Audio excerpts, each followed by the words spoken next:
So there are progressives, many of them in the United States Senate, who say, look, Mr. President, Republicans are never going to vote with us. It's just a fact of life. So we ought to get rid of the filibuster. Press Secretary Jen Psaki was asked about that yesterday.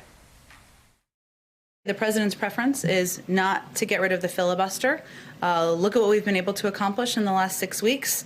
He's on the verge of passing a historic relief bill that's going to cut child poverty in half and create 7 million jobs. He's met with members on both sides of the aisle in the Oval, and he wants to continue to work on a bipartisan basis. And we believe there are opportunities to do exactly that. Mr. President, can you pass voting rights with the Senate filibuster in its current form, do you think? I can talk to you about that later.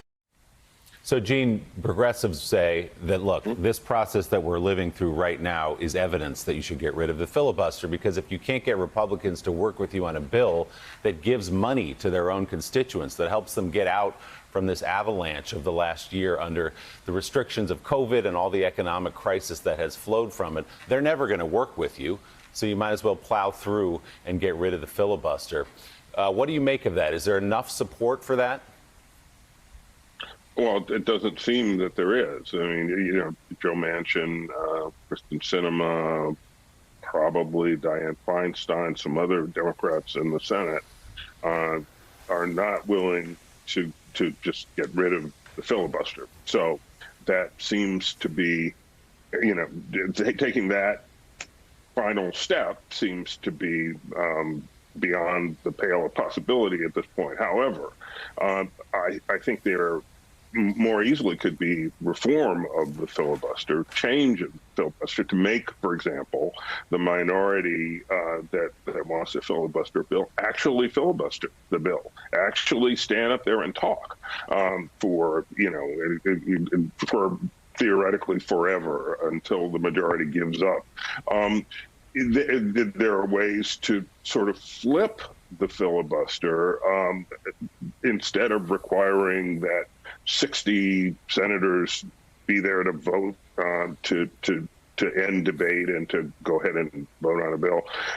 Require that 41 senators be there to vote to continue debate and put the onus on those who are filibustering rather than those who are being filibustered.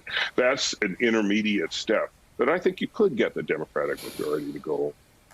And that might, some of these ideas I heard from my friend Norm Ornstein, who has followed the Senate for a long time. But some of these ideas actually could change things by just raising the cost of filibustering a bill. Right now, it's just simple. Just say, we got 41 votes, and we don't have to prove it, and we don't have to talk. We just stop the bill.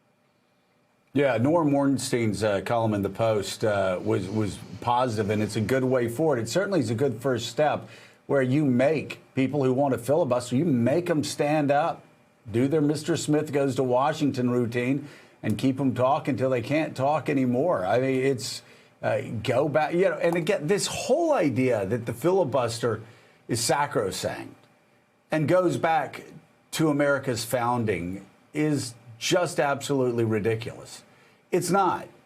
And so they certainly can reform it if Joe Manchin doesn't want to do away with it. And I've long had concerns about doing away with the filibuster because I don't want the Senate to be a glorified version of the House with majoritarian rule.